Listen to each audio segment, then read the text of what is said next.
무덤 속 여인과의 하룻밤으로 천생 배필을 구한 하생.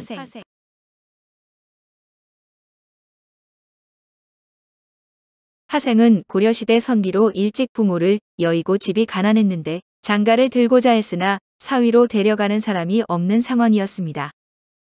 그러나 용모가 준수하고 재주가 뛰어나며 학식이 높아서 고을의 수령이 명성을 듣고 고려시대의 국립교육기관인 태학에 뽑아보냈습니다. 하생은 가난한 처지였지만 실력만은 뛰어나서 국학에 나가서도 여러 선비들을 능가하며 학식을 뽐냈지만 과거 시험에서 합격을 하지 못합니다. 당시 조정이 어지러워 인재 선발이 공정하게 이루어지지 않았는데 사회의 비리와 관료들의 정치적 타락 때문에 시험이 불공정했던 것으로 그 때문에 4, 5년 동안 뜻을 굽히고 우울하게 지내게 됩니다.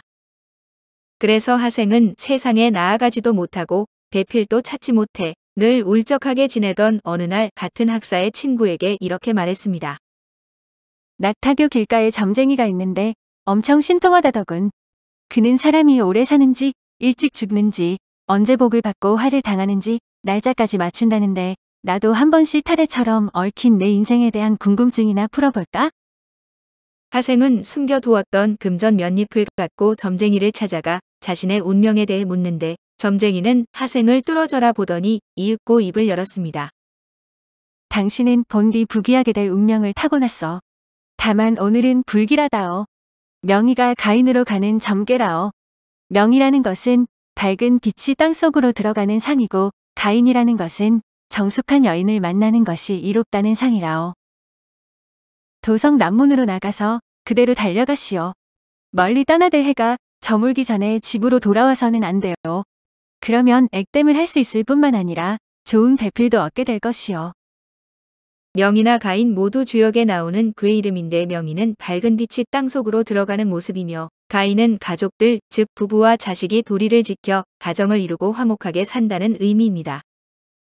하생은 그 점쟁이의 말이 그럴듯하게 느껴져 말을 듣고 도성 남문으로 나섰는데 때는 가을이라 날도 선선하고 경치도 좋아 마음 가는 대로 발을 내디뎠습니다. 그러다 곧 해가 지고 어둠이 깔리는 줄도 몰랐던 그는 사방을 돌아보니 아무도 없는 깊은 산속으로 달도 뜨지 않은 밤이었습니다. 어디로 가야 하나 헤매고 있는데 저 멀리서 등불이 별처럼 깜빡여 가까이 가보니 집이 있었는데 바깥 문은 반쯤 열려있고 인적이 없었습니다. 하생이 이상하게 여겨서 몰래 들어가 방 안을 엿보니 16살 꽃다운 나이의 아름다운 여인이 베개에 기대어 비단 이불을 반쯤 덮고 있었는데 얼굴에는 눈물 자국이 있고 근심이 가득했습니다. 하생이 잠시 망설이다 문을 두드리고 홀로 산길을 걷다 길을 잃었는데 하룻밤 묵었으면 한다고 말을 하자 시종이 하생을 격방으로 안내를 했습니다. 하생이 누구인지 호기심을 느낀 여인은 시종을 보내 묻는데 하생은 자신이 누구인지를 밝히고 오늘 점쟁이에게 말을 듣고 정처 없이 나섰는데 여기까지 오게 되었다고 말합니다. 그러자 여인도 자신 역시 점쟁이의 말을 듣고 애군을 피해 이리 왔으니 오늘의 만남은 우연이 아니라고 하는데 하생은 방을 내준 고마움과 여인에 대한 애정의 마음을 담아 편지를 써서 보냅니다. 향기는 끊이지 않고 구름 막 흩어지는데 고상한 절조 몹시 노파 봉황도 중매 않네. 밤새 애간장 끊으며 외로이 잠드나니 양대로 가는 길 없음을 슬퍼하노라. 옆방에 있는 여인에게 다가가고 싶지만 왠지 망설여지는데 여인이 콧대가 높거나 절개를 지키려 해 자신을 거절하면 어쩌나 하는 마음도 들었을 것입니다. 고상한 절도 때문에 봉황도 중매 않는다는 건 그런 의미로 그런 상황이니 자신은 밤새 애간장 끊으며 외로이 잠들 수밖에 없다는 것입니다. 양대란 옛 이야기에 나오는 장소인데 초나라 회왕이 양대라는 누각에서 잠이 들었는데 꿈속에서 한 여인을 만나 잠자리를 함께 했다는 이야기가 있고 거기서 나온 한자성어가 운우지정입니다. 그 여인이 떠나면서 왕에게 말하길 자기는 아침에는 구름이 되고 저녁에는 비가 되어 양대 아래에 있겠다고 해서 양대는 남녀간의 사랑이 이루어지는 장소를 의미합니다. 시에서 양대로 가는 길 없음을 슬퍼한다는 건 결국 여인과 만나고 싶지만 만날 길이 없어 슬프다는 의미인데 여인도 하생이 마음에 들었는지 바로 답장을 보냅니다. 달 기다려 밤늦도록 창문 열어 두었거늘. 새장 속 앵무새는 방금 잠이 들었네. 낙엽 지는 소리에 마음 기울이거늘. 무정한 듯하나 이정하여라. 여인으로부터 이런 편지를 받고 하생은 살금살금 발끝으로 걸어 여인의 방 앞으로 가 창문을 여니 여인이 근심스레 앉아 마치 누군가를 간절히 기다리고 있는 듯이 보였습니다. 하생이 다가가 웃음 지으며 여인에게 이보에 있는 속담을 못 들어보셨나요? 거기에 나그네에게 문간방을 빌려주었더니 깊은 밤에 안방까지 내달라고 한다는 말이 있지요라고 말합니다. 이보는 옛 속담책인데 하생의 말을 듣고 여인은 머리를 푹 숙이더니 수줍어하며 이미 인연이 닿았으니 피할 수 없군요라고 말합니다. 방 안에는 희미한 등불이 병풍 앞에서 꺼질 듯 말 듯 깜박이고 있고 새장 속 앵무새는 곤히 잠들어 있는데 여인은 저는 위소주의 이 시 구절을 참 좋아해요 라고 말하면서 시를 한 수 읊습니다. 아름다운 사람 문득 잠자리에 드니 허리띠 풀고 인연을 이루고자 하네. 위소주는 당나라의 시인인데 오늘 밤 이 시의 참맛을 잘 알게 되었네요 라고 말한 후 두 사람은 지극한 사랑을 나누는데 문제는 다음날 새벽이었습니다. 여인이 하생을 깨우더니 사실 자신은 죽은 홀령이며 옥황상제의 명으로 잠시 다시 이승에 살아나게 되었으나 오늘을 놓치면 살아날 가망이 없어진다고 말합니다. 그러면서 자신이 소생하는 방법을 하생에게 알려주며 하생과 연분이 있어 짝을 맺었으니 자신을 잊지 말아달라면서 신표를 건넸습니다. 신표라는 건 뒷날을 위하여 서로 주고받는 물건을 의미하는데 여인은 하생에게 신표로 금빛 차, 즉 금척을 건넸고 두 사람이 서로 헤어져 돌아서니 그곳이 무덤 앞이었답니다. 그는 여인의 말대로 사람들이 많이 다니는 시장에 가서 금척을 꺼내놓는데 얼마 후 여인의 친정 노비들이 하생이 내놓는 금척을 보고 하생을 무덤을 도굴한 도둑으로 몰아세웁니다. 하생 입장에서는 억울한 일이지만 하생은 여인의 부모에게 가서 어젯밤 있었던 일을 사실대로 말하고 자초지종을 들은 여인의 부모가 무덤으로 가서 그곳을 파헤칩니다. 결국 여인은 살아나 하생이 원하던 대로 되지만 다시 이어진 만남 역시 순탄치 않았는데 다시 장애물을 만난 것으로 바로 여인의 부모들이었습니다. 하생이 별다른 벼슬도 없는 데다 부모도 없고 집도 가난한 것을 알고 두 집안이 어울리지 않는다는 이유로 딸과 하생의 결혼을 허락하지 않았습니다. 그러나 16살의 아리따운 이 소녀는 의지가 강한 여인으로 식음을 전폐한 채 결혼 아니면 죽음을 달라고 부모를 설득합니다.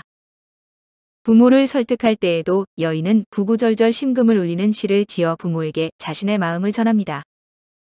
아버지 어머니시여.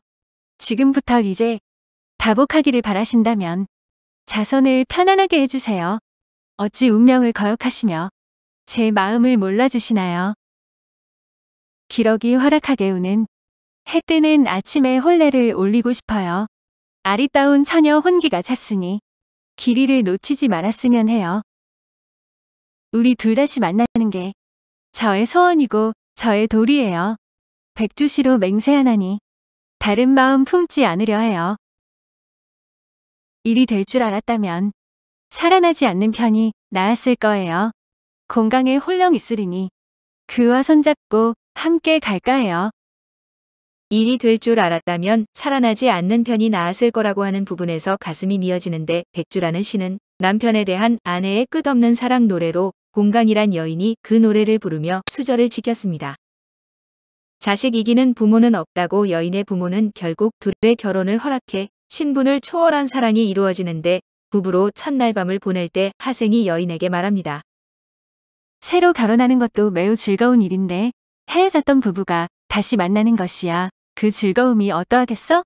나와 그대는 새 즐거움과 옛 정이 보통 사람들과는 다르니 세상에 많고 많은 부부 가운데 우리와 같은 자가 누가 있겠어?